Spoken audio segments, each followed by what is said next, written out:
Economic crisis. China में massive crash कैसे आया? यूएसए में रिसेशन क्यों आया? मेक्सिको पेसो क्राइसिस 1994 में क्यों हुई?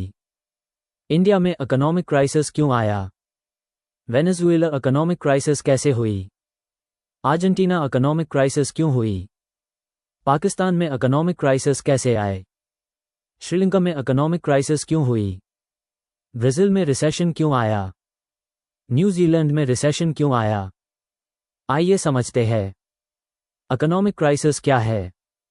इकोनॉमिक क्राइसिस इकोनॉमिक कंडीशन है जिसमें इकोनॉमी की जीडीपी गिर जाती है, अनएम्प्लॉयमेंट बढ़ जाती है और पॉवर्टी भी बढ़ जाती है, जिसके कारण एसेट्स का प्राइस गिर जाता है और लोग बैंक का कर्ज वापस नहीं कर पाते, जिसके कारण बैंक भी लोगों का पैसा वापस नहीं कर पाते, जिससे लोगों में पैनिक होने लगता है और स्टॉक मार्केट भी क्रैश हो जाती है। स्टॉक मार्केट के क्रैश होने से इकोनॉमिक क्राइसिस बढ़ जाती है। चाइना में मैसिव क्रैश क्यों हुआ? चाइना में एजिंग पॉपुलेशन बढ़ रही है, 2050 तक 39% हो जाएगी। 65% पॉपुलेशन की इनकम मिडिल इनकम से कम है, जिसके कारण प्राइसेस कम होने लगे क्योंकि लोग सामान नहीं खरीद कर रहे हैं, जिससे वेजेस कम हो रही है और अनएम्प्लॉयमेंट बढ़ रही है। वही 2021 में एवरग्रांडे ग्रुप ने भी कोलैप्स रिपोर्ट किया था, क्योंकि $300 बिलियन का कर्ज लिया गया था बहुत सारी प्रॉपर्टी बनाने के लिए, जिससे प्रॉपर्टी के प्राइसेस फेयर वैल्यू से ज़्यादा हो गए। लेकिन बाद में प्राइसेस एकदम से गिर गए क्योंकि मार्केट बबल बर्स्ट हुआ, मांग गिरती चली गई और एवरग्रांडे ग्रुप कोलैप्स हो गया। यूएसए रिसेशन क्यों आया? यूएसए में ग्रेट डिप्रेशन आया 1929 में, क्योंकि वॉल स्ट्रीट क्रैश हुआ 1929 से 1939 में। बैंक फेल हो गए, अनएम्प्लॉयमेंट बढ़ गया, पॉवर्टी बढ़ गई। फिर 2008 में ग्रेट रिसेशन आया सबप्राइम मॉर्गेजेस के कारण, जिसमें उधार दिया जाता है बोरोअर्स को जिनका बैड क्रेडिट स्कोर होता है ज़्यादा इंटरेस्ट रेट पर। ये रिस्की बोरोअर्स होते हैं, जिससे बैंक्रप्सी हो सकती है। वही यूएसए में लीमन ब्रदर्स के साथ हुआ, जो यूएसए का लार्जेस्ट इन्वेस्टमेंट बैंक्स में से एक था। यूएसए में इंटरेस्ट रेट्स 2000 में 1% तक गिर गए थे, क्योंकि कर्ज सस्ता हो गया 1% पे, तो लोग ज़्यादा कर्ज लेने लगे और रियल एस्टेट में खरीद करने लगे। लीमन ब्रदर्स ने सबप्राइम लोन्स को इकट्ठा किया और बेकार बोरोअर्स को बेच दिया। लेकिन 2008 में यूएसए में इंटरेस्ट रेट्स बढ़कर 5% हो गए। लो क्रेडिटर्स ने कर्ज वापस करना बंद कर दिया, बैंक को घरों की नीलामी करनी पड़ी, लेकिन ज़्यादा इंटरेस्ट रेट्स के कारण बायर्स नहीं थे, जिससे लीमन ब्रदर्स बैंक्रप्ट हो गया। वही यूएसए में रिसेशन आया। मेक्सिको पेसो क्राइसिस 1994 क्यों आया? मेक्सिको ने पेसो को डिवैल्यू किया, जिसके कारण करेंसी वैल्यू कम हो गई और कैपिटल आउटफ्लो बढ़ गया, जिससे इंटरेस्ट रेट बढ़ गए। कैपिटल इनफ्लो कराने के लिए इंटरेस्ट रेट के बढ़ने से इन्वेस्टमेंट कम हुई और इकोनॉमी गिर गई। वही एक्सपोर्ट्स सस्ते हो गए तो बहुत ज़्यादा एक्सपोर्ट्स बढ़ गए। डिमांड के बढ़ने से मेक्सिको में इन्फ्लेशन होने लगा और इन्फ्लेशन बढ़कर 52% हो गया, जिसके बाद 1997 में एशिया में क्राइसिस हुआ और फिर रशिया में भी क्राइसिस हुआ, जिसके कारण G20 की शुरुआत की गई। 20 कंट्रीज साथ आ गई, जो ग्लोबल जीडीपी का 85% होल्ड करती है। 75% कंट्रीब्यूशन ग्लोबल ट्रेड को करती है।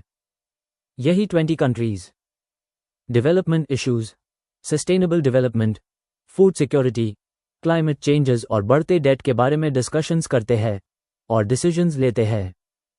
इंडिया में इकोनॉमिक क्राइसिस क्यों आया? 1991 में इंडिया में हाई फिस्कल डेफिसिट हुआ। गवर्नमेंट का खर्चा गवर्नमेंट के रेवेन्यू से बहुत ज़्यादा बढ़ता गया। एक्सटर्नल डेट बढ़ गया, क्योंकि गवर्नमेंट ने डेफिसिट को फाइनेंस करने के लिए डोमेस्टिक और इंटरनेशनल सोर्सेस से फंड किया। वही बैलेंस ऑफ पेमेंट इम्बैलेंस भी हुआ। इंपोर्ट्स एक्सपोर्ट्स से ज़्यादा हो गए, जो कि वर्स्ट बॉब क्राइसिस थी इंडियन इकोनॉमी की हिस्ट्री में, जिससे ठीक करने के लिए करेंसी को डिवैल्यू किया गया। गवर्नमेंट ने करेंसी की कीमत कम कर दी, जिसके कारण फॉरेनर्स को $1 के बदले ज़्यादा रुपये मिलने लगे, जिसके कारण फॉरेनर्स को इंडिया का सामान सस्ता लगने लगा। और उन्होंने ज़्यादा सामान खरीदना शुरू कर दिया, जिससे एक्सपोर्ट्स बढ़ गए और ट्रेड में जो इम्बैलेंस था वो ठीक हो गया।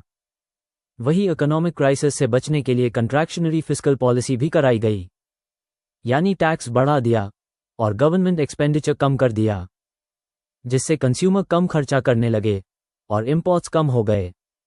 फिर करंट अकाउंट सरप्लस भी हुआ।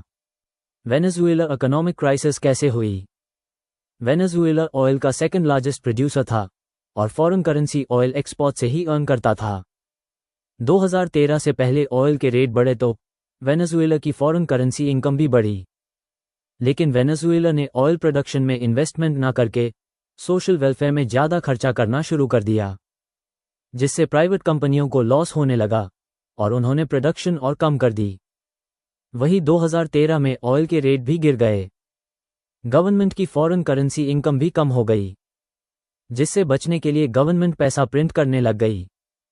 अब प्रोडक्शन खत्म हो गई थी और दूसरी कंट्रीज से खरीद भी कम हो गई थी फॉरेन करेंसी की कमी में, जिसके कारण 2019 में इन्फ्लेशन वेनेजुएला में 3,80,000% से बढ़ा था, वही इंडिया में 4.5% बढ़ा था।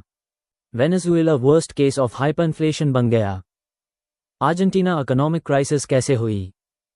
अर्जेंटीना ने सेल्फ सफिशिएंट कंट्री बनने के लिए इंडस्ट्रियल डेवलपमेंट में इन्वेस्टमेंट शुरू की, जिसके लिए वर्ल्ड बैंक से ज़्यादा कर्ज लिया। कर्ज नहीं वापस कर पा रहे थे तो ज़्यादा मनी प्रिंटिंग शुरू कर दी, जिसके कारण इन्फ्लेशन हुआ और इकोनॉमिक क्राइसिस हो गई।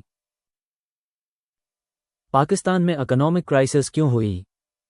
पाकिस्तान ऑयल इंपोर्ट के लिए दूसरी कंट्रीज पे डिपेंडेंट है, लेकिन 2021 में कोविड के कारण और वॉर के कारण ऑयल के रेट बढ़ गए। पाकिस्तान को ऑयल इंपोर्ट करना महंगा लगा और फूड प्रोडक्शन कम हो गई, जिसके कारण फूड क्राइसिस होने लगी। डिमांड बढ़ती गई लेकिन सप्लाई नहीं थी तो इन्फ्लेशन होता गया, जिससे इकोनॉमिक कोलैप्स हुआ। श्रीलंका में इकोनॉमिक क्राइसिस कैसे आई? श्रीलंका फॉरेन करेंसी अर्न करने के लिए टूरिज्म पे हेविली डिपेंडेंट है, लेकिन श्रीलंका में 2019 में डेडली टेररिस्ट अटैक हुआ, जिससे टूरिज्म कम हो गया। वही 2020 में कोविड आ गया तो उससे भी टूरिज्म खत्म हो गया। श्रीलंका की फॉरेन करेंसी रिजर्व्स खत्म होने लगी। पेस्टिसाइड और फर्टिलाइजर का इंपोर्ट बंद करना पड़ा और फूड प्रोडक्शन के लिए ऑर्गेनिक फार्मिंग करना शुरू किया, ताकि फर्टिलाइजर का यूज़ कम हो, लेकिन ऑर्गेनिक फार्मिंग में टाइम लगता है, जिससे फूड क्राइसिस हो गया, इन्फ्लेशन होने लगा और इकोनॉमी कोलैप्स हो गई। ब्राज़ील में रिसेशन क्यों आया? ब्राज़ील फॉरेन करेंसी के लिए एक्सपोर्ट्स पे हेविली डिपेंडेंट है। 2015 में ग्लोबल कमोडिटी प्राइस गिर गई, ब्राज़ील का रेवेन्यू भी गिर गया, जिससे इन्फ्लेशन बढ़ गया। इन्फ्लेशन कम करने के लिए इंटरेस्ट रेट बढ़ाए गए, जिससे इन्वेस्टमेंट कम हुई और इकोनॉमिक स्लोडाउन हुआ। धीरे धीरे कंट्री में इन्वेस्टमेंट आना भी बंद हो गई, जीडीपी कम होती गई, अनएम्प्लॉयमेंट बढ़ता गया और ब्राज़ील में सेवियर रिसेशन आ गया। न्यूजीलैंड में रिसेशन क्यों आया? 2024 में न्यूजीलैंड में इन्फ्लेशन होने लगा। उसे कम करने के लिए गवर्नमेंट ने इंटरेस्ट रेट बढ़ाने शुरू कर दिए, जिससे इन्वेस्टमेंट कम हो गई, इकोनॉमिक स्लोडाउन आने लगा।